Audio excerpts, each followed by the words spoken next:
Hello and welcome to Dev Game Club, a weekly podcast in which two veteran game developers play games from the past and discuss their impact and relevance today. I'm Tim Longo, and I'm joined, as always, by a man who loves accidentally killing the final boss. Brett Duville. I did kill my last boss. Yeah. Oh, I'm not supposed to admit that. Oh, okay. I'm pretty sure he's alive. He's still alive. He's still alive. I'm going to be seeing him on my trip. I guess I didn't tell you that. You did? Planning right. a weekend down to Portland to see the old crew, the Tacoma crew. Anyway. So we both ran up against what most players of this game probably ran against when they played it, which is that it's very easy to end the game having not found the whole game. Yeah. Which is extraordinary to me because it feels like a complete game at that point in some ways. Yeah, no, I did. I mean, I'll be honest. We were talking about in pre-show. I'm like at 79% or something like that for the game, and I've done, and I'm scouring. I've definitely missed, as we talked about in pre-show. I've missed some key sections, of course, but I've done so much of it that when I did accidentally also kill the final boss, I did, and credits are rolling. I did feel like I was in the mood, like I could stop. I could say, okay, yeah, I'm done. Being a completionist, though, I definitely didn't want to do that. And obviously for the podcast, I didn't want to do that. But I have, I don't know. I mean, I have many relics, right? I've seen most of the enemies, it feels like. And, there's only a couple holes on the map, obviously big holes, but a couple holes. So yeah, I'm surprised as well. And I think, the thing that I'm a little bit more surprised by is I guess it didn't even occur to me that Richter was the final boss for some reason. I know we've met him once. We played him in the beginning, and then we met him once before, right? He was sitting on a throne. Yeah, there was the werewolf and Minotaur fight. Oh, right. In the Colosseum. Mm-hmm. Yes. You have a little bit of kind of back and forth there where it seems like he's kind of going to be a villain. It also still, I keep forgetting that we're not human and that he is, Right. And so it's an interesting kind of reversal. Well, in theory. Well, it's been 100 years or whatever. Oh, yeah. And he looks the same, right? So, I mean, I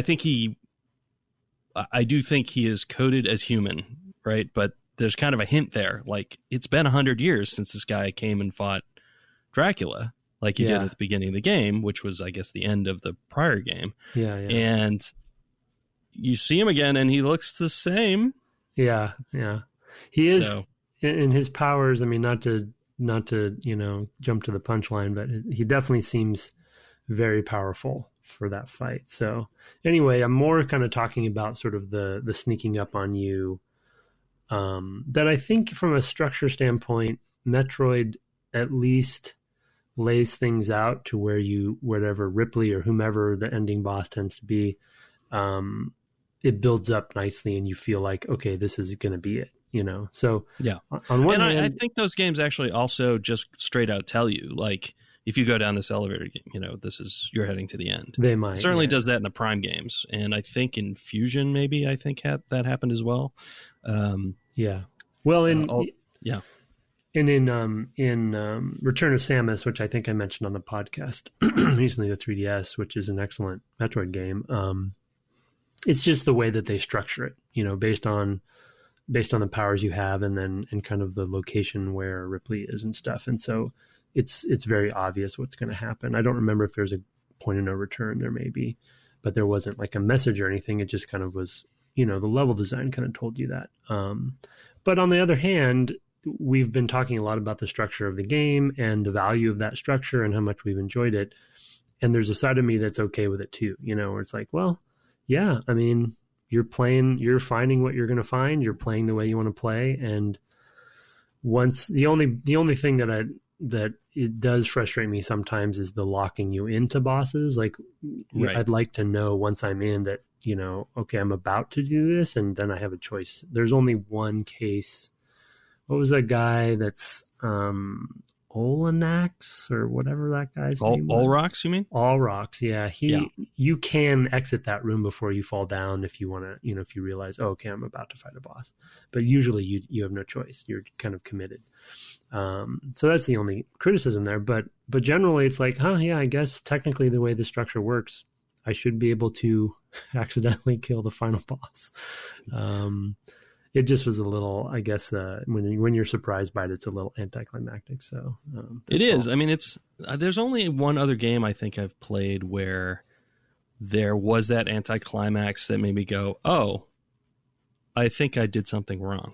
And it was Persona 3, I believe, JRPG. It's a big sprawling PS2 rather JRPG, really the end of that generation of JRPGs for the most part. I think it came up pretty late. I have the FES, the final version of that game or whatever, and that's A, immense, and B, you have a similar moment where you have this conversation with a guy who you think who the police think is the big villain, who's been doing whatever, kidnapping kids and I don't know, all the kinds of dark stuff that happens in those games.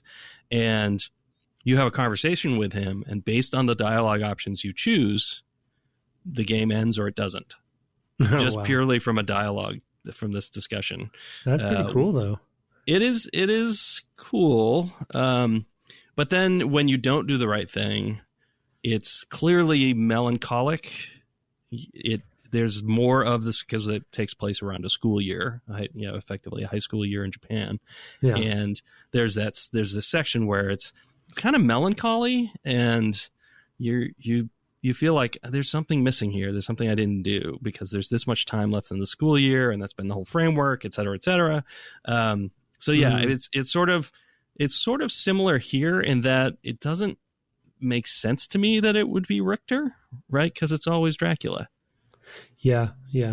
Well, yeah. I mean, before I make a point about the Dracula point, with the Persona example, and not having played any of the Persona games, they have multiple endings. Is that correct? Like, there's obviously different ways you can finish the game, or is it just sort of that premature one and then the real ending? And the reason I'm bringing that up is there's only one way to end this game. It's just you can happen to find it earlier than you probably want to. Do you know what I mean? Right. I would say that that's not the case. I would say that there's not. Oh, I would say it's not the case in this game that there's only one way that because this is not going to, Richter, spoiler for you, is not going to be the final boss. Oh, okay. So it is. So there are alternate endings. Yes. Just as with Persona, getting to that point and having that kind of, we drifted apart ending, is not the true ending you're supposed to find, and that is also true here. Oh, okay. Well, that's even. So, have you found the other ending then? No, but I know that I am on the right path to do so. Okay. Well, then that's even better then. Yes. There are even some hints. There are some hints I think that would indicate that to you, because the one thing that I noticed was there's a battle with Richter, and there's a room beyond it. Yeah, I did. That you can't access. Yeah, I did. So that doesn't make any sense. If the game ends there, there's a room you literally can't get to. What's that about, right? Yeah. So there's also that. I had the same thought. Yeah. When I saw that on the map. Yeah. Well, cool. That's even more exciting. I mean, if this whole upside down castle thing is going to happen, which I didn't quite get to find, I don't know if it's related to the clock or what, but you don't have to spoil it. But I don't know what the percentage means, but at 80%, I feel like I must be getting there.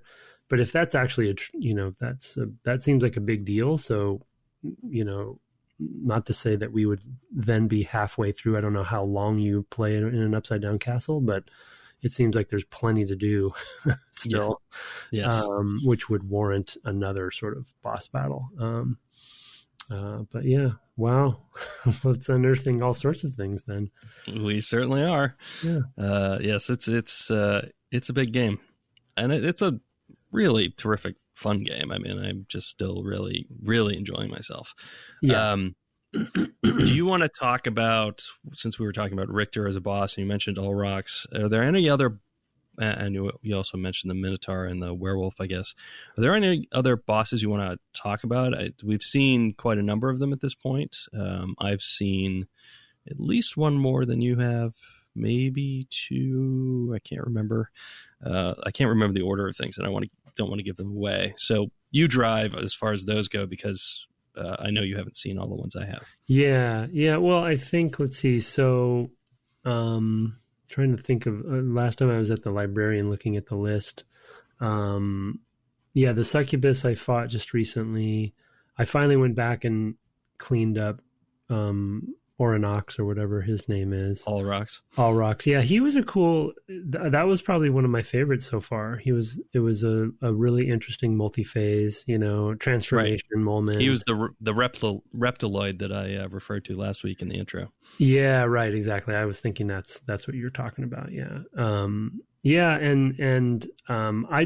I think the bosses, for the most part, there's sort of a couple cases where they lock you in a room and they have you fight a boss that doesn't seem, maybe it's more of a mini boss. The one I'm thinking of is there's like a demon, a lesser demon or something. I forget what it's called. It didn't even have a real name, like a proper name, but it locked you in the room. And so if I put those aside, there's a couple of them I'm thinking of. The main bosses have all been pretty well done, and similar to, well, there's sort of similarities and differences with Metroid. It's similar to Metroid in that, the way the level design flows into the boss rooms tends to be paced out pretty well and builds up to that moment where you're like, okay, I've played in this section a certain amount of time.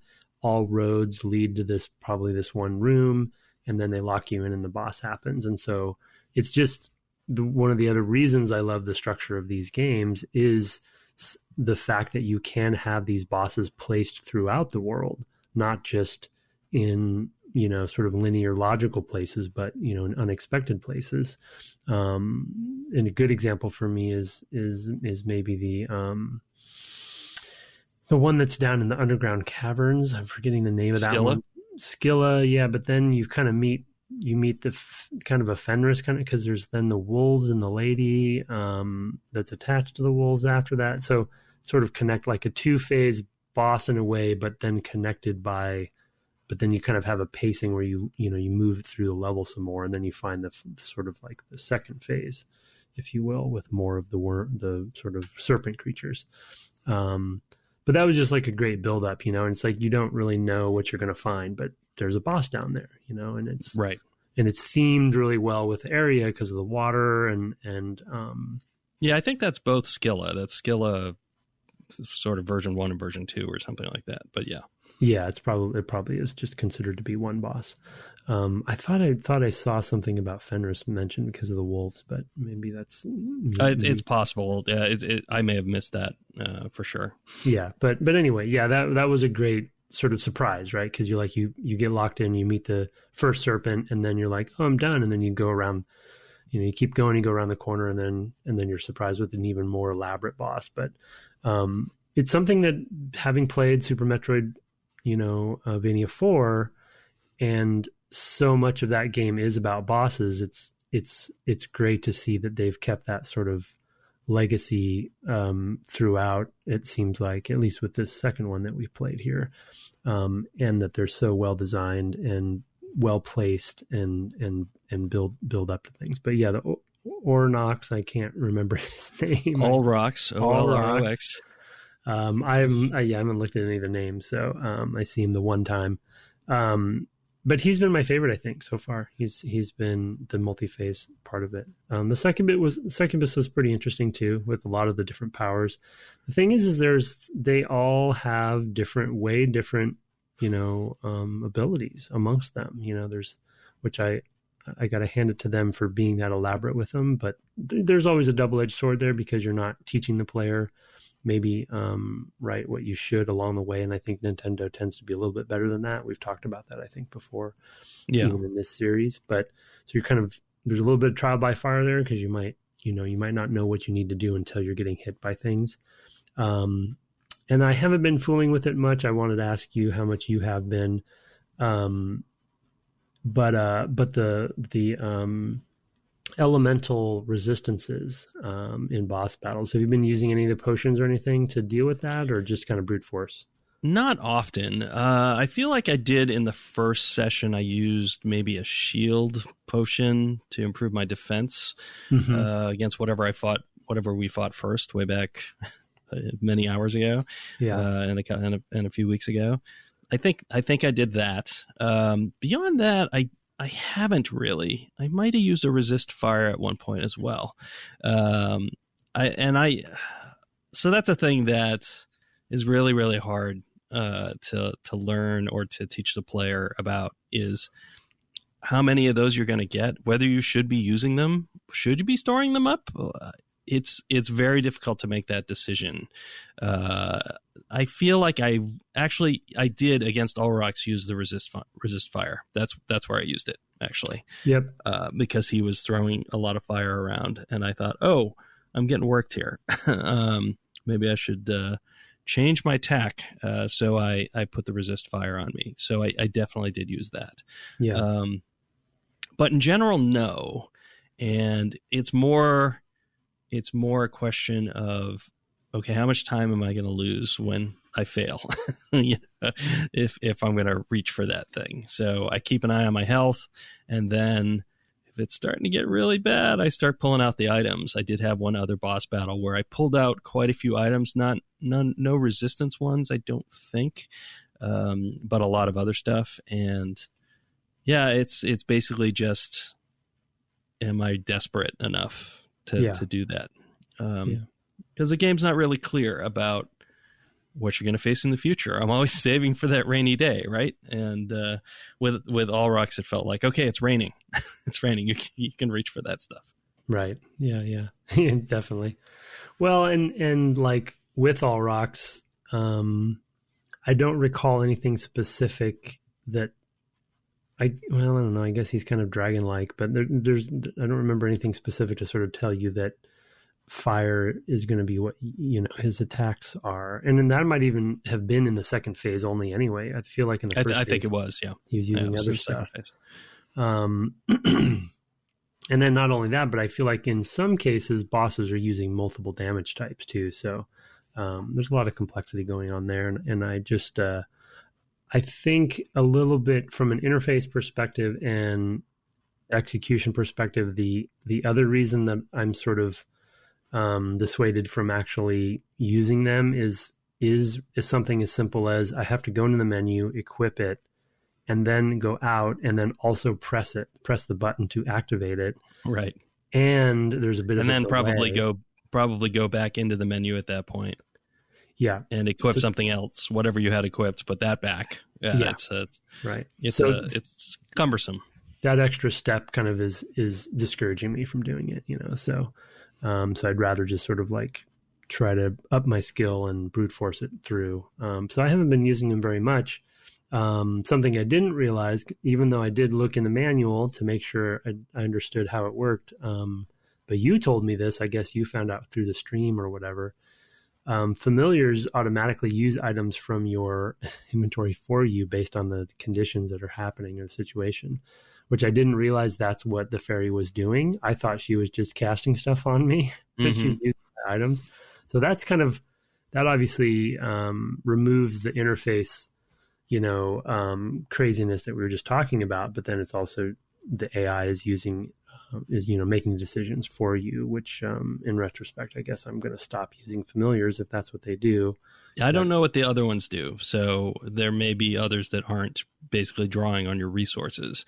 But yes, in a game which is somewhat stingy with those resources, it feels really, really risky to put it in the hands of, I think it's strong to call it an AI. I think it's probably a pretty simple rule, less than X health. You can see if you can grab something that heals out of the inventory, but not as closely as you would do it. And you might make other decisions based on the fact that you're wearing the healing mail, and you don't Yeah. really care that you've only lost 30 hit points when you have 250 or whatever.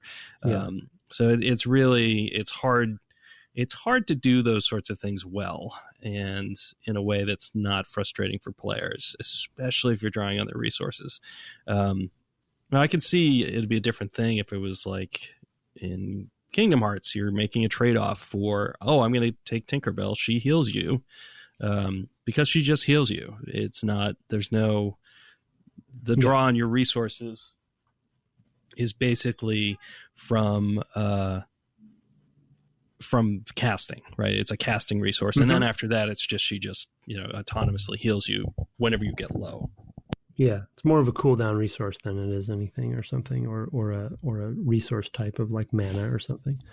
Yeah, right. Yeah. I just didn't realize the fairy had actually cast fire resist during that battle for me. So it had used your fire resist pill or potion or whatever. Well, now I know that it did. I thought it was just casting fire resist on me as a spell or something. Right. So it did make that decision as well, and it's used some healing on me too. So healing potions. But yeah, I have which you probably have them too. I have the bat and the ghost. So yes. I'll try to fool with those and see what they're. I want to explore the familiar system a little bit to see what it does.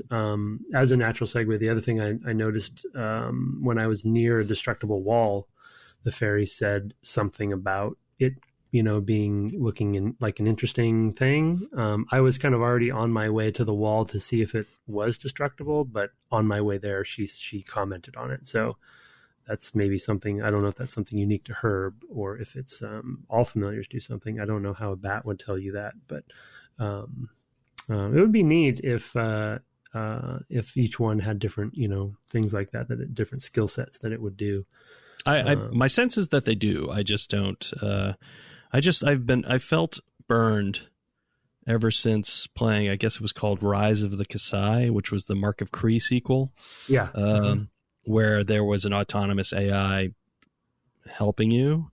I got to a certain point in the game and couldn't complete a mission because it couldn't keep itself alive, and I couldn't, because of the puzzle of that level, I also couldn't stay with, I think you literally had to be separated, but it couldn't stay alive. It was just, I got to that point, I was just like, are you kidding me? Oh yeah. And it's just a risk of those things. It's a tightrope, right? I mean, it's really, and of course it's not communicated to you. It might be in the manual, so who knows, that the fairy is pulling from your resources. So you might have gone to reach for those later and found, oh man, I've come into this boss battle and I've got nothing left. Yeah. Because you've been, healed in the meantime. Although, on the other hand, she chose the fire resist at a good time. So yeah.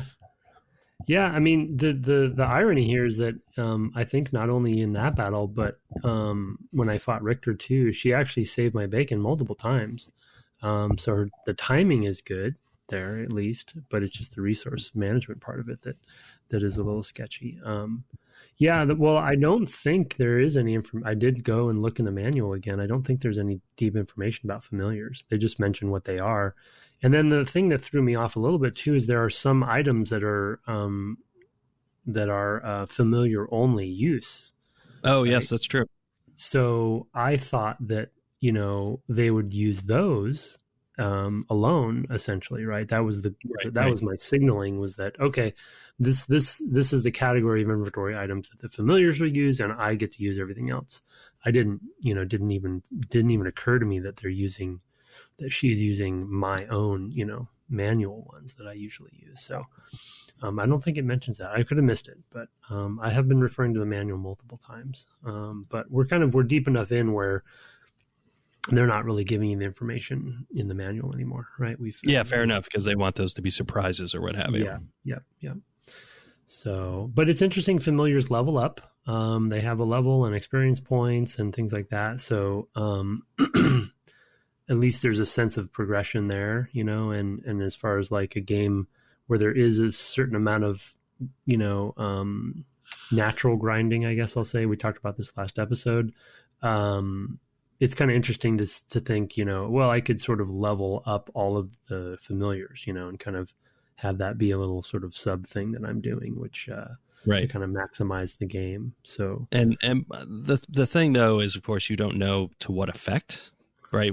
Why? so that sort of information is those missing. Numbers go up. Well, sure, and maybe it makes the fairy more effective with the healing items or something like that. There may be huge benefits, but on our first playthrough, I mean, this does feel like to sort of skip off of that. It does feel like a multiple playthrough game, a game where you maybe explore different ways to play the game. You know what? I'm going to try the two-handed weapon, or use two different weapons instead of having a shield and whatever. Or use the spells more, buy more spells, buy more stuff. I mean, there's just it's just such a huge play space of possibilities that I think it's really intended to be huge value. Or, well, I think it has to be that. I was going to say, or very sort of player customizable, but because a lot of the information is missing, it doesn't feel like you can make a personal player choice about that stuff too well. It seems more exploration, like they've built all these systems in addition to this castle to explore. Yeah, it's true. I think we've talked a lot about exploration in the series. I think there's another form of exploration, though, when it comes to the depth of the systems and mechanics that they do have, even though it's not explained and telegraphed to you in any specific way, whether that be in the manual or what have you. It does at least give you the option to fool around and experiment, so exploring all those systems. So yeah, you may not know exactly what in the familiars case, there's literally no way to know what the leveling does. I agree with you there, unless you're doing some sort of bookkeeping on things happening somehow. But with the weapon stuff specifically, it is interesting to just kind of experiment with that stuff, and fool around. You don't have to do it, but at least it's there. So there's the depth there, even though they don't really tell you much about what to do with it in the manual. But I'm just astounded by how much is going on in this game. I mean, you mentioned the spells as well. It's just crazy to me that the spell system is combo based.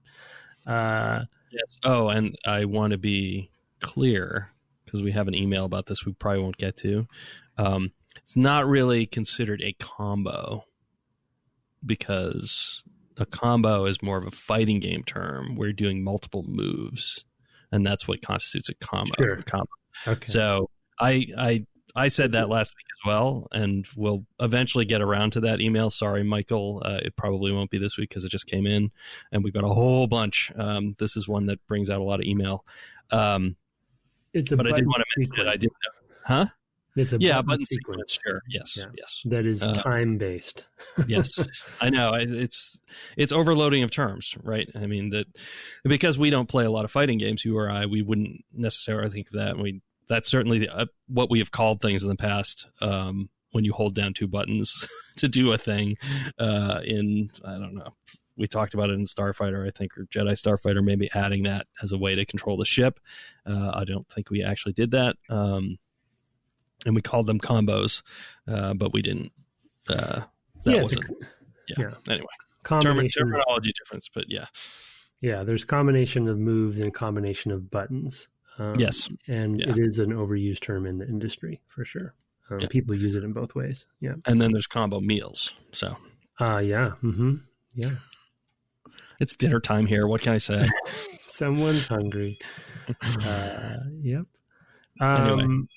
And one thing that's nice about if you do realize that the fairy is taking your stuff and using it for you, you can replenish it. I believe a lot of that stuff is purchasable from the librarian, right? Mm-hmm. It is, yeah. A lot of it is. The resists, I haven't seen him selling resists too much. They seem to be harder to come by, but he's selling the different size potions now and stuff. But they're pretty. Well, they're a little bit expensive though. The potions are like 800 or something, so you can buy some of them. But yeah, it's true. I mean, the one thing I will say is when you're in the middle of fighting a boss like Richter or something, and and he's got so many moves. There's just a lot going on. It is kind of nice to just have her take care of it, and I would say she definitely saved my life, because I was just, trying to stay alive and just, brute forcing it and hopping around and stuff. And so, I don't even know all of what she did there. She definitely used potions probably, but she might've used some other stuff. It'd be interesting to know. I mean, we talk about from time to time how strategy guides of this era play into it. A little bit to Alex's mail last week about how manuals play into the era of game development, or games. I don't know. There might be a world where, again, the strategy guide was really where you wanted to get. If you're really obsessed with this game and you're going to play it multiple times, maybe they really wanted you to buy the strategy guide so you can get into the details there. Because I'm assuming and hoping that it has all that information in it. Yeah, I would think so. I would hope so. Yeah, that would be frustrating. The other thing that you had mentioned about the librarian was that over time his items actually change, the stuff that's available. Yeah. Which is not a thing I've noticed, because I think I've only gone back to him once, and I didn't note. I saw that there was a lot of expensive stuff, but I didn't remember if that had been there the first time, because it was a week apart that I'd played, that I'd run into him or whatever. Yeah, I haven't checked, so I'll keep track of this for the final episode, and I'll go back. I haven't checked to see on sort of the gear items how much those have changed, but when it comes to consumables, for instance, for the longest time he had sort of the base level potions available for health, and then the last time I went back he had a bigger potion, I forget what it's called. That just gives you more health, of course, because you're leveling up and you have more health. The smaller previous potions aren't that useful. Like a high potion or something like that. It's called, I think you're right. I think it's called a high potion. Yeah. So that was, that's something that was added in. But yeah, I bought all the spells, and I think I've kind of purchased most of what I want in there. So, there's not a lot of reason to go back other than consumables, but I do want to experiment and see what he has to offer. Going back to spells though, have you been using spells very much? Not at all. Yeah, they're just kind of, I have a hard enough time staying alive without doing a button sequence in the middle of it. It's probably something you can get good at, but yeah, and there are some fighting game button sequences going on there too that I've never just really been that good at. So it's kind of I particularly have a hard time doing them on D-pads. Yeah, especially as I play more, and I'm usually playing multi-hour sessions. Towards the ends of those sessions, my thumbs are pretty raw. And when you're rolling your thumb amongst those things to create the sort of arc, it's a hemisphere arc, I think, to cast the one that I have. I forget the name of it. The blood thing. Yeah. It feels like it maybe is a shield or something. Or what does that do? I think it converts blood from enemies maybe to health. Yeah. I think you're right. So it's only useful against enemies that have blood, but and so you that's rolling your thumb all the way around and then hitting whatever square or triangle or something like that. And yes, my thumbs are usually not in any kind of shape to do that. It's a little different on a thumbstick, which were not required on the PlayStation because originally it had the D-pad. So yes, I don't know that this game ever supported the D-pad. I mean, the analog sticks are not. I think it does in emulation, but I don't think it did originally. Well, the design of the game wasn't accounting for it regardless. So yeah, for sure. Those button sequences are based on the D-pad. Yeah. So, and they're fighting game, a lot of fighting games had the same sort of stuff going on. It's just not our forte. So yeah.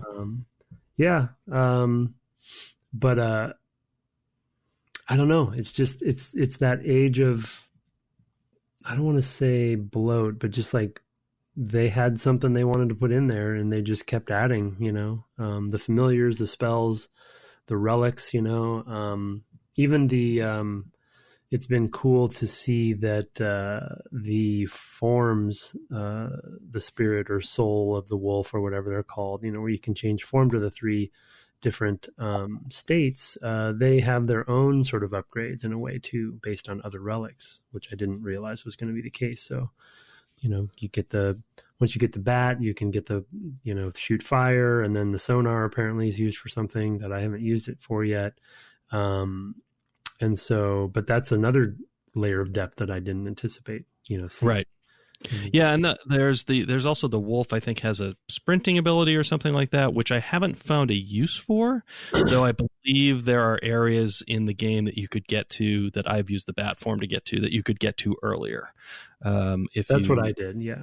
Yeah, okay, yeah. So you've actually used that. I got the bat pretty late, and I had the wolf. When I had the wolf, there's one section, to be honest, a bit of a frustrating section, the way that the level design and the enemy placement work. But yeah, you can sprint with the wolf and jump over long gaps. Okay. And then you progress. It actually progresses sort of toward the clock tower in that area. But if you already had the bat, then well, I had the wolf for a long time. I just didn't use it for anything. Use the sprint, yeah. It's only that one section. Yeah. So and then when I had the bat, I was just like, oh, there's tons of places I can get now. Any place I couldn't get before, I can now get to. Yeah. Which was unexpected. So it's a game changer. Yeah. Yeah, I only used the wolf in that one section. You do get an additional upgrade for the wolf that I can't figure out how to trigger, to be honest. And I don't think it's in the manual. It's a skill. It says something like new skill for the wolf is the description in the game, but none of the buttons seem to do anything. Maybe it just goes faster when it sprints, but I think there's probably some times when sprinting might be good to just get through areas more quickly. Yeah, that could be. Because it can jump, but yeah, the wolf's a little underutilized for sure. But once you get the bat, it's pretty much a game changer. Yeah, you're able to pretty much go anywhere. So that's been fun to kind of retread areas and figure out what was going on there. Yeah, I mean, it's a great use case for the Metroidvania structure. And then I guess we talked last episode about turning on and off relics. There's at least one explicit use for that, and that's the familiars, right? If you don't want those, you need to turn the relics. Oh, right, you turn them off. So yep. That's the correct. One reason you would use that that switch feature for that toggle feature for the relics, which we were kind of wondering about.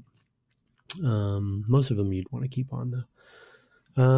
Yeah, it's a great game. I mean, it's still growing on me, and I played up until recording today, from kind of timing perspective on my side. And I didn't want to stop for sure. Yeah. Go ahead. No, go ahead. It's a little tiny thing. I'm looking at some of my notes I forgot to put in when we talked in pre-show.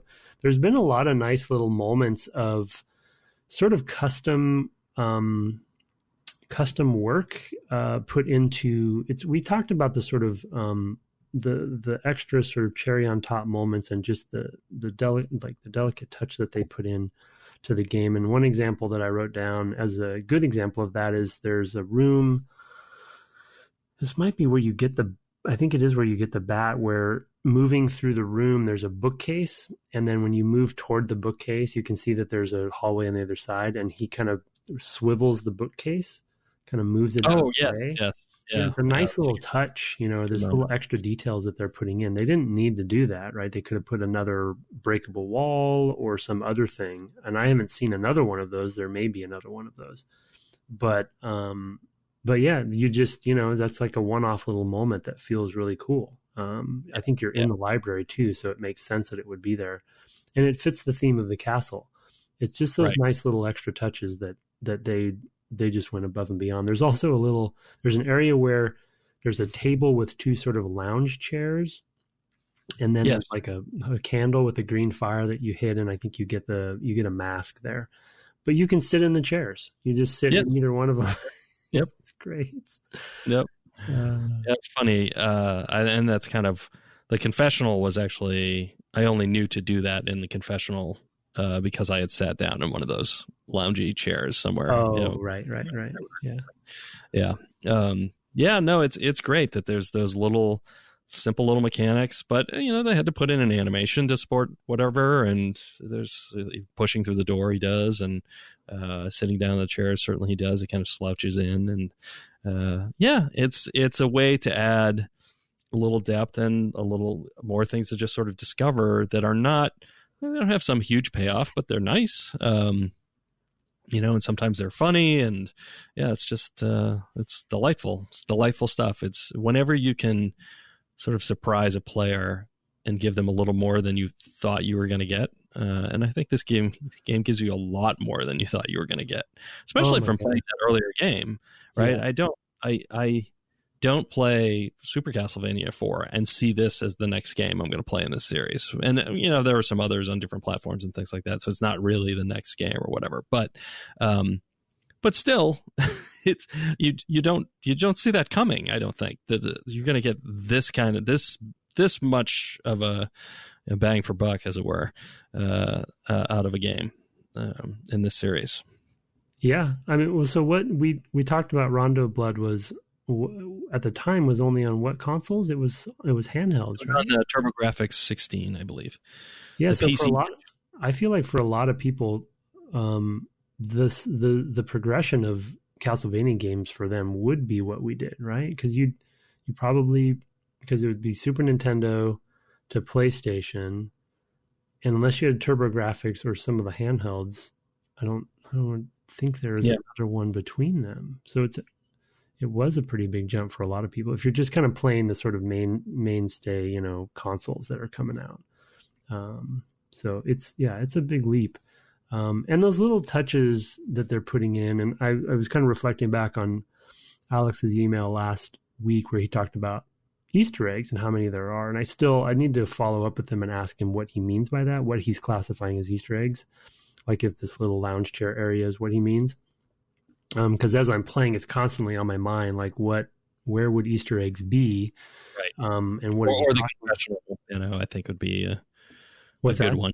The confessional, I think. Confessional is a good one, yeah. But that, I think maybe I mentioned something about this last episode, but just to reiterate it, like, it's not that Metroid doesn't have a good sense of place and character, character of the world in it, because it does, but this castle, is really sort of a main character in this game, much more than the planets and the ships and the worlds are in Metroid. And that is one differentiator between the two that I just did not anticipate and see coming. I figured it would just be sort of your standard Metroidvania structure. And we're in a castle, and the tile set's artwork is different, of course, because it's got that Gothic feel. But this is just rich with that kind of attention to detail all throughout it, and every section is very unique and different, and it feels like you're at part of the castle. There's a little bit of even logic to how all of the areas are structured. So when you go higher, you're in the towers, and you can see more of the backgrounds, behind the in the background. And so they have a lot of 3D animations going on, some really good stuff going on there. So you get a sense that you're in a castle. And the sense of place is strong. So it's almost it's like it's another character. Absolutely. Like a romantic comedy. Oh, and of course, New York was a character. Okay, good. Yeah. So, the quote is, Castlevania is like a romantic comedy. That's exactly right. Brett Duville. That's what I'm hearing about the Netflix series as well. Oh, it's a romantic comedy? Yeah. It's supposed to be good. Yeah, it's got to be. Yeah, it's got. I can't wait to see that rom-com. Blood and all. I've heard it's pretty gory, actually. Yeah, I've heard that too. Yeah, I've heard that too. I will say, because we've played these two games, I think I might watch it now. I didn't really have an interest before, but we should watch it together while I'm there. Oh, that's a good idea. That's a great idea. Yeah, we can maybe talk about it a little bit as a sidebar. Yeah. Maybe throw it in, tack it on to one of the episodes. Totally. I don't know if I want to watch the whole thing, but I'll watch an episode or two with you. I mean, not because we've only played these two. I think we're very minimally going to cover any story stuff because it's really so minimal in this game. There are cutscenes, there are moments when you're talking to characters.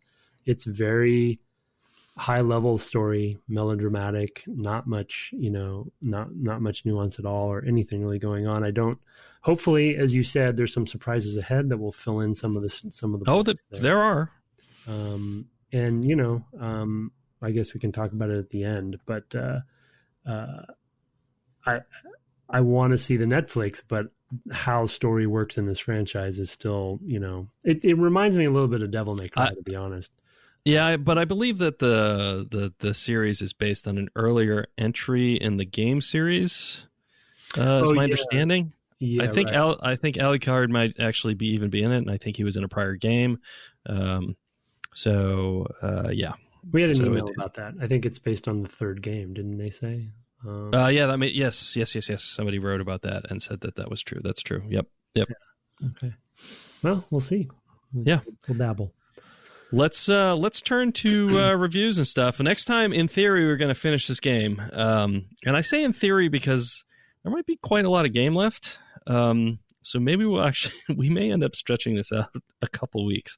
We'll have to see how you do and how I do, because I'm traveling a lot this week, and I may not have quite as much time either. And I'm trying to not spend all my time playing games while I'm away from home. So it's not a vacation to go play video games. It's a vacation to go and experience life in a different place. So yeah, but in theory, we would be finishing this game this week. Okay. So we will see how that goes. I have a suspicion that is not going to happen, but we'll see. Let's turn now to, we actually have, we've built up some reviews over the last couple of weeks. I want to catch up on those. We still have email. Hopefully we'll get to at least a couple of those. One of these reviews is a singing review. Okay, good. So we have that to get to. Yay. And we appreciate every rating we review that we get through the iTunes store, in particular, through the podcast app or what have you.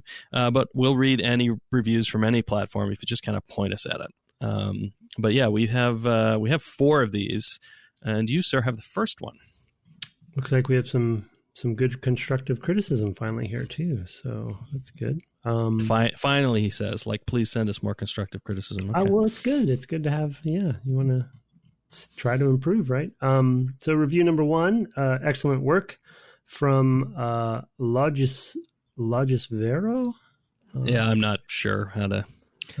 I like it. Good topics, excellent guests, usually good insight too. The only criticism I have is that for games the hosts have not really played much before, they should do deeper dive and have some notes on hand while recording the episode. The Pokemon episode was emblematic of this issue, although the host seemed self-aware.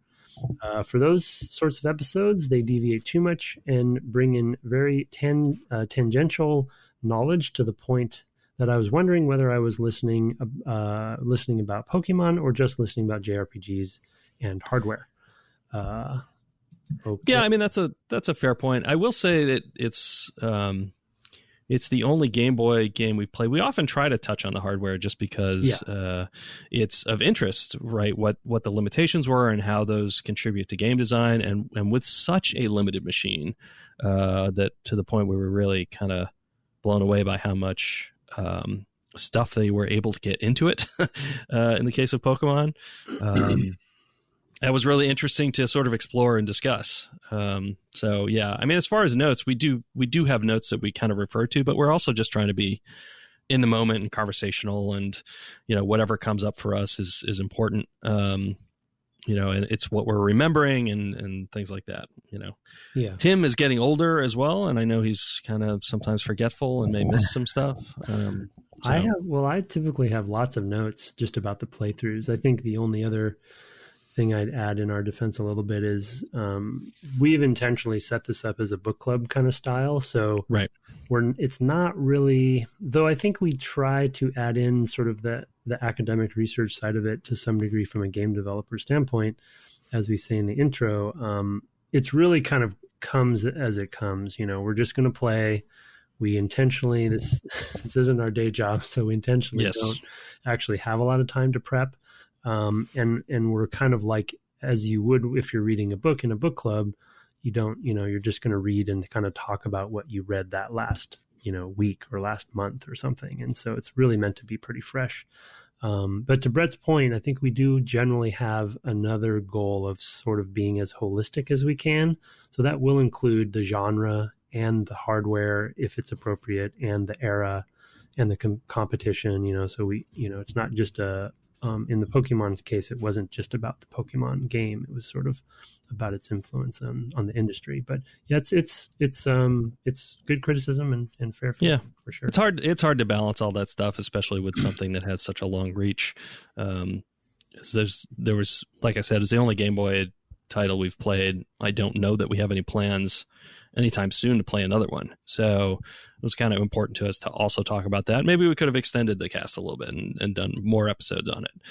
I do also think Pokemon is one of those games, and it's evinced by feedback we get and and people on the stream and things like that, that it's one of those games like Symphony of the Night, actually, for that matter, that bring out people, who are really have a deep connection to that game, and the intimate play of it, and lots of details that we're just not. There's no way we would have the time or energy to explore that. I mean, as Tim said, it's not our day job.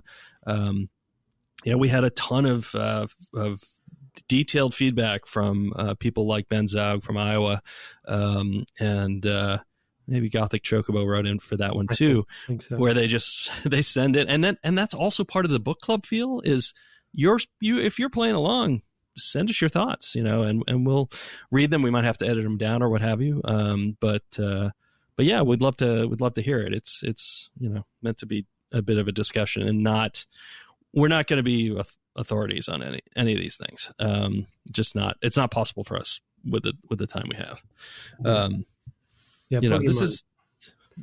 Pokemon in particular. in particular, I think a lot of what maybe the what they're referring to is, I think the sense of research comes from playing, many or all of the games too, and so we that's probably the only Pokemon game we're probably going to play in the podcast. So our knowledge, if we weren't fans and players of the games in the past ourselves, then our knowledge is going to be limited. But thank you for the feedback, for sure. We'll do our best to keep it in mind.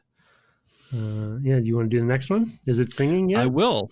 Nope. Okay. It's the one after that. All right. We have one from Boris of Alzi, who says, unique background infos and perspectives. This is a great podcast for people who are interested in dissecting gaming milestones from a designer perspective and hopefully learn from it.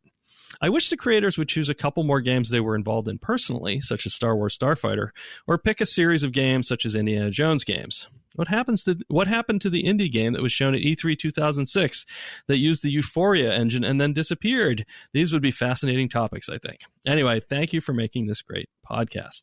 Thank you, Boris. I don't know. I don't think that NDA is really enforceable anymore. I guess I could talk about at least what I know of that. It's mostly under people talking as friends than anything else, because I wasn't still there. You weren't there at that time either. So no, we just kind of know because we know Chris Williams, who was, I guess, the project leader on that technically. Mm-hmm.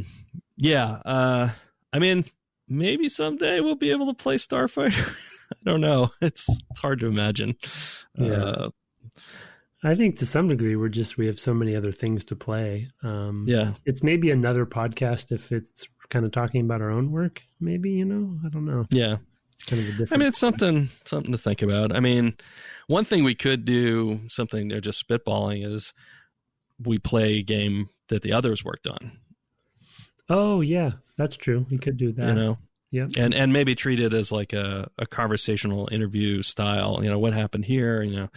Because one of the things that we've talked about is it's really hard for us to play our games because all we see are regrets and worries and things that we didn't get done and wish we had. And we see and also, I mean, sometimes we look and we see the path to get there and we go, oh yeah, this is much better than what it was 6 months before it shipped.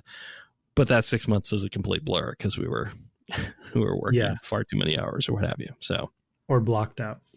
Yeah, we're blocked out, mentally blocked, so we don't have to think about it ever again. So, yeah. Okay, want me to do the next one? Yeah, more feedback.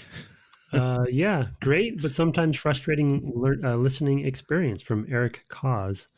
Really enjoy the diversity of games played and the angle of criticism through the lens of a game developer.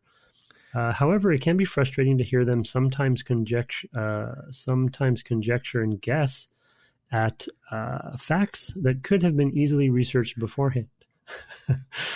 I would never expect them to know everything, but about everything. But I think a little preparation would go a long way. Totally agree. Well, yeah. I mean, it's fair on one hand, yes, but also doing this podcast there's maybe 4 hours a week of play and then another 4 hours a week of recording it, and for me the production and all that stuff, and that's a full day. Right? Yeah. That is a full day. So I feel like I'm giving what I can personally at this point. And again, it's like a book club, and we'd love to hear from you when we get it wrong, and people tell us, and we read them on the air, and we say, oh yeah, that's cool, I didn't know that. So if you know stuff, if you know we're getting stuff wrong, like I said, we're in the moment, totally in the moment of just, we're discussing a thing. Oh, I wonder if it was this, I've heard that, or, what have you. And it just kind of comes to mind. And we're just kind of reacting to each other and how we felt about the game. We don't know what's going to come up is the problem. It's not planned enough to say, for us to do that research. Oh, Tim's going to ask about this, and I'm going to have to know about cartridges on the Game Boy or whatever. In that case, I was curious because I was like, how is it? How did all this fit? But in general, we're just sparking questions, and sometimes Tim will ask something about the tech, and I'll go, maybe this. I'm trying to guess it, like, how fast was this processor again? How would they have approached this? And it's really hard to know what of those things are going to come up, because it's natural. Yeah, one thing that comes to mind that I think would maybe change the podcast too much, but we could maybe talk about it. One thing we could do is try to sort of flag and keep track of things that like you said, I totally agree with you that things are pretty organic, so we don't really always know where things will take us. Often we're playing right up until, or I am at least playing right up until recording anyway, so we wouldn't even have time to prep beforehand. But we could flag stuff that we could do research on afterwards that did come up, and then have a segment where we kind of dig into that stuff a little bit and spend time, or I could do that. So I don't know, we could talk about maybe adding a little bit of that in there. Or in the final episode, hit some research topics that we spent some time on that did come up, because we didn't know they were going to come up. But yeah, it's just the nature of the beast for this. And in some cases, like Pokemon's a good example where it's almost like we're playing it when it came out in a way, because we didn't have a history with it. So right. We're discovering it the way that, some of the audience did when they, were when they first played. Yeah. Before they played it the third or fourth time and caught them all, and yeah. So it's kind of is what or traded with their friends or whatever you could do at the time. Yeah, I guess they could do that in that one. So there are things that we just can't do because we don't have the hardware, or we're not co-located in that case. But we'll keep it in mind. If Tim wants to chip in and listen to the podcast each week and come up with a list of things that we need to follow up on. Yeah, I guess, sir. So, okay, and here, patented singing review. Oh, this comes from nickname placeholder. It's McKendy, actually, our friend in Houston. Oh yeah. Yeah, and it has your favorite title ever for a review, which was Sea of Peanut Butter, because as it turns out, you can go back and edit the text of your review, I guess, at any time, and so that's how he's made his review a delivery mechanism for a new singing review, awesome. Parody Vector. Anyway, we'll see if you can identify this one. I don't know if you listen to K-Billy, Super Sounds of the 70s, but that might give you a little hint. Okay. All right. Just waking up now, it's a brand new day. Can't decide on a podcast to play. It's so hard, there's so many out there. Can't be overcome with despair. Guitar, split screen, or Rebel FM, what to play? Somebody send me a sign. Well, I see a new download icon. Hope is on the horizon. Hell yes, it's a brand new DGC. Things are looking up for me. Duval and Longo, hosts extraordinaire, here we go. Where will they take us today? Well, they started out with nothing, then they got themselves some listeners. Breaking down some good old games. Tim Longo came to say, oh, geez. Oh, geez. Wow. It's not too late, you can join too. Subscribe and bring your friends with you. You won't be ashamed of your words and your deeds. Just talking games and they keep it PG. You need a new podcast, and it should be DGC. Come with me. Lutefisk is a WMD. Okay, that last bit is very stream specific, but I don't know if you know that song, Tim. That's stuck in the middle with you? Is that it is very well done. Yeah, That's good. Yeah. It's good. I mean, it's good on me. What's that? It's good on me. It is good on you. Yeah, I think that just beat out Purple Rain. I think that's the best. I think that's the best one. I think the integration of the AGs in there during the please, brilliant, and you did a wonderful job. Yeah, I think I primarily know that song because of Reservoir Dogs, to be honest. But that's what he says before he sings it. Yeah. That's what he says. He says, I don't know if you listen to K-Billy. Okay. That's the reference. Deep cut. Yeah. Nice. Super Sounds of the 70s. Yeah. Nice. Yeah. Yeah. Excellent work. That's a great one. The classic. I don't know how you've gotten yourself into this or how this is. I don't even know. Oh, the first one was just randomly somebody sent something in. It was a random review that happened to be of a song that I actually recognized, which if I hadn't recognized it, it would have just looked like poetry or something. It was that Tom Waits song. Yeah. So. But how did that review propose that you sing it, or did you offer? I just did that because I recognized it was a song. Yeah. Oh, okay. So I just did it. But it was Tom Waits, and he just kind of scats through that song. It's not really. It's kind of a talk sing, right? It's not super. I don't know what that's called, but he doesn't have a huge amount of range on that song. No. Since then, you've had Radiohead, Prince. It's like it's gotten way more difficult. Yeah, but yeah, well, I got that one, that yacht rock guy I didn't even know. You have to tell me the song because otherwise, never going to happen. Oh yeah, but yeah. So well done, sir. Thank you very much. And now I'm Elvis. Oh yeah, I was going to say you're drifting into Elvis there a little bit. All right, let's turn. We have to do this email because there's been a lot of Pokemon talk just now, and maybe we'll finish with this. This was sent to devgameclub@gmail.com. When we did the Pokemon episodes, we had somebody write in with a story of playing the series with his kids, and he's updating us. We told him to keep telling us what was going on. So awesome. Let's get to that. Cool. Yeah. Oh, and then there's a short one right afterwards. I think we can. Okay. Pop in and do. So you have one, and then I have two, right? So we can. No, you do this one, and then we'll do the short one that I have, and then we'll be done, and we'll catch up with that one next week. All right. Subject is Omega Ruby and Alpha Sapphire complete from Jamie Zuchek. Zuchek. Yeah. I probably butcher that every time. Hello, Brett and Tim. Here is another Pokeverse missive. My boys and I have traveled to Hoenn region. I have nothing for you there. Thanks. Via Pokemon Omega Ruby and Alpha Sapphire. These more recent releases are based on a 3D cel-shaded engine, a dramatic departure from the sprites of the classic games. On this, our opinion is split. My boys prefer the modern look, whereas I feel the Pokemon have lost some personality. Interesting. The plot thickens.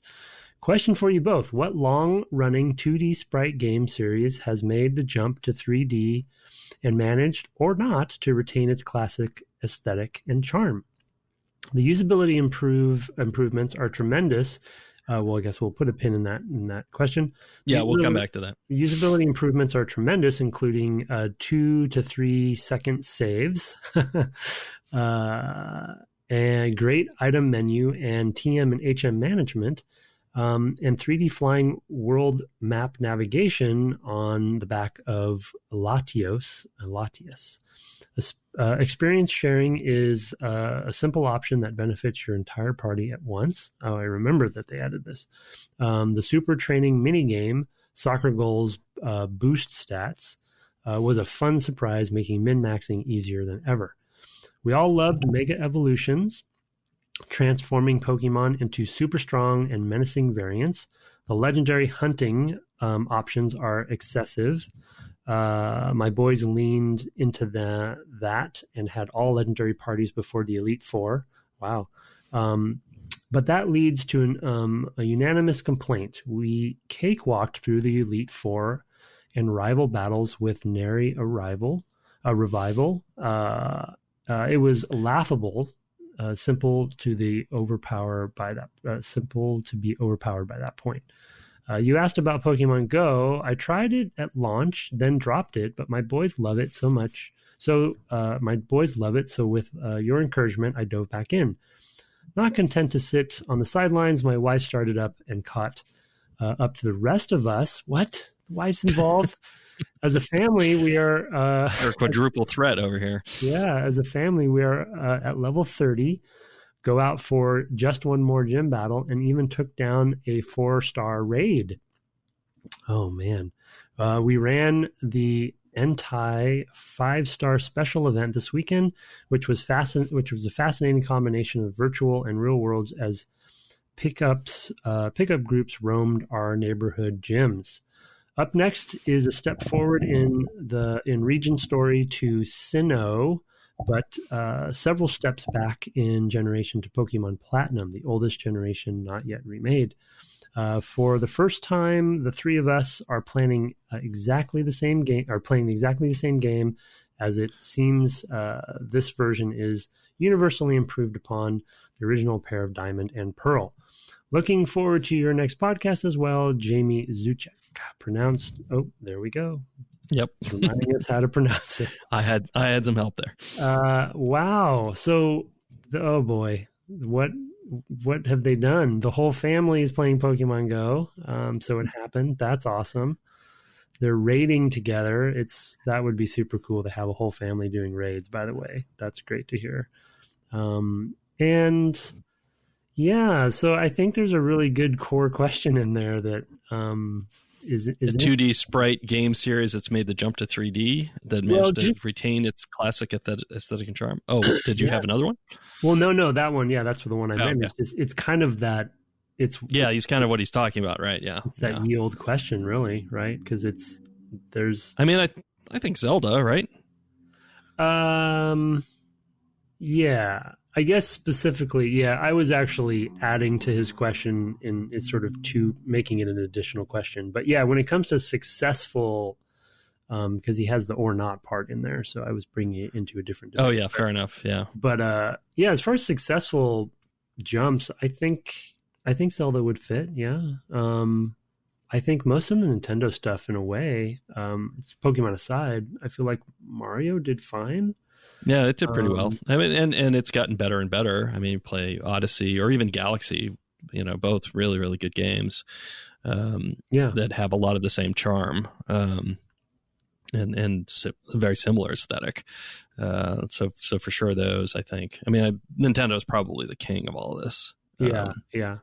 I think the trick often comes in because that 3D jump. This is a whole bigger topic that we could go on forever, but that 3D jump, when that comes in, often the genre changes with it, or some fundamental thing changes with it. If you take I'm trying to think of another sort of classic 2D, like Contra or something, when you make that 3D, unless you keep the sort of 2.5D feel, it often becomes like a third-person shooter, or it kind of just changes enough to where there's the look of it, but it just also aesthetically starts changing in fundamental. Yeah, I mean, I worked on Fallout 3, right? I mean, it's it's a pretty different game from Fallout 1 and 2. It has a lot of the charm, I think. It captures a lot of the humor. That one, I think, hit the sweet spot. And New Vegas was pretty well done as well. But it's a first-person or third-person shooter, and there's VATS, and you can sort of have that somewhat tactical feel, but everything's real valued, right? You're not in squares and things like that. So yeah, there's a lot that changes pretty dramatically to make that jump. I think the one other general case I would say is that a lot of fighting games, I think, made this transition okay, but that's because their combat usually takes place more or less on a plane, regardless of whether it's 3D or not. Yeah, that's not always true. There's certainly fighting games that move around a lot more, but the camera is generally trying to get to a place where you have the most screen real estate, right? So you're not typically going to end up behind a character, seeing the other character in front of you. You're going to the camera's going to try to get to a point where they're facing off across the horizon of the television. So it's still very much 2D feeling in a way, and that's why I think they've tended to make that transition pretty well. Right. So I'm having a hard time thinking of one that really didn't, that I had such a strong. It's really cool and interesting to hear the difference between his opinion and his boy's opinion on that. Yeah, for sure. I don't know if it's generational or what, but I feel like there's something on the tip of my tongue where, for me personally, there was a jump. I know people tend to talk about some of the Final Fantasy remakes where they went sort of 3D, or maybe was it Chrono Trigger that they made a 3D version of?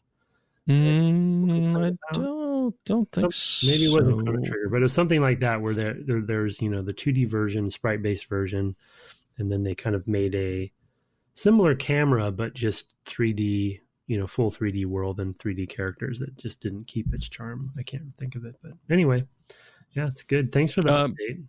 Yeah, no, I'd like the update. The other game that, but it's a similar case with the angle of view, is that Diablo from 1 to 3 is from a sprite-based game to a 3D-based game, but the camera's in the same place, right? It's all 3D models and stuff like that, which allows you to do a lot of lighting and et cetera. And it really retains its, although people complained they didn't feel it retained its aesthetic enough, I guess. So who knows, your mileage may vary there. It feels pretty similar to me in a lot of ways. So those are the things I could think of off the top of my head. I didn't prepare ahead for this one. I'd forgotten there was a question buried in all the Pokemania. It continues to be cool to hear their adventure, though. I just love the idea that they're playing through everything this way, and it's really, really neat to hear that the whole family's now involved. Yeah, very cool. Yeah. Well, keep us posted. Thanks, Amy. All right, I'm gonna finish this off here, and then I definitely have to get to editing. This one's Symphony of the Night #1 from Benzow, who I actually mentioned earlier, from Iowa. Just wanted to make a couple comments after listening to the first episode of Symphony of the Night. Brett seemed confused on the magic resource. There's a blue bar to the right of your hit points that represents your MP. Yes, I did find that. It's a lot easier when I was actually using it more with the bat, because it also drains your MP, and then I could actually see it. And I think it puts little green ticks where you've switched, like when you've changed or when you've used an ability, so you actually can see, that's when I did a thing. It's doing something there. I saw the green ticks. I could not figure out what they were, though. But yeah, maybe that's what it is. I think that's what's going on there. It says, on a more interesting / fun note, I don't think you mentioned how Alucard starts with effectively the best gear in the game. You run through the first room, destroying enemies with ease. Then you meet Death, and he steals your gear and abilities. It's actually a glitch you can trigger that lets you keep all of that gear instead. I'm not sure about abilities. Looking forward to episode 2. Ben from Iowa. So, Ben, sorry, we're getting to this in episode 3. That's hilarious that there's a glitch that lets you just keep the gear, which is pretty amazing. I don't know why we didn't mention that. It's a similar structure to a lot of Metroids. I don't know if they're all that way, but in general, she sort of starts powerful and then, so you know where you're aiming for, and then you have to basically get the various suit or whatever as you go that you have we at the end. That we literally refer to it as Metroid. You know, we call it the Metroid thing, you know, or whatever. Yeah.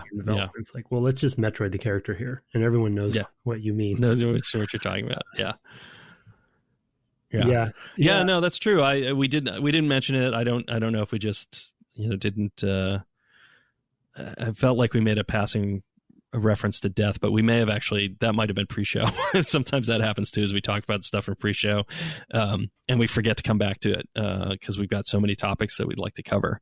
So I appreciate pointing that out. It's definitely it's definitely a thing, right? It's like, oh, this is how powerful you're gonna be. I do like that sort of flash forward. Yeah, that's a fun way. It's not uncommon. To see in games, and people have done some stuff with that, with the storytelling as well, more so than the abilities. But in a game that's so much about your abilities, it kind of is a sort of storytelling. So it's kind of an interesting thing to do for sure. Mm-hmm. Well, sir, here we are again. Here we have quite a number of other emails that we'll get to. Trying to get to them as quickly as we can, folks. There's a lot, and there's been a lot of, it's summer, so there's a lot of travel and stuff. But we will keep getting to it, so don't be afraid to send them in to devgameclub@gmail.com. So we are, in theory, going to finish this game. And I said, I'm going to say again, in theory, because I think there's more to go than we necessarily realize.